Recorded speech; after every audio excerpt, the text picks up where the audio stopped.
काढली, आमच्या माणसांना तुम्ही तिथे मारताय, आमची संस्कृती अजून आम्ही हे केलेली नाहीये. राहून दे. आमची संस्कृती आम्ही अजून जपलेली आहे, तुम्हाला हात लावत नाही. याचा अर्थ असा नाही की मराठी माणूस शांत बसलेला आहे. मराठी माणसाच्या नादी लागू नका, एवढी हिंमत तुमची. तुम्ही लोक आमच्या राज्यात येऊन आमच्या गाड्यांच्या काळ्या पाचचा प्रयत्न करता, त्याच्या निषेधार्थ आज हा सगळा खेळ केलेला आहे आणि हे चालून देणार नाही. हे काय इकडे हा विषय आमचा आहे. इथून पुढे तुमच्या तोंडाला काळं फासल्यात, उद्यापासून तुम्हाला इथं येऊन देणार नाही. लक्षात ठेव, उद्यापासून तुमच्या एकही गाडी डेपोमध्ये येऊन देणार नाही. कळलं का? समजलं का? लक्षात ठेवा, तुम्हाला महाराष्ट्रात यायचंय, आम्हाला तुम्हाला अडचण करायची नाही. पण जर आमच्या मराठी माणसांवरती जर असं होत असेल, याकालाही सोडणार नाही.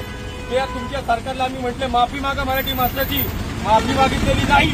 त्याचा अर्थ असा नाही की आम्ही सांगतो आज गाडीला काळं फासले, उद्या गाड्या फोडण्यात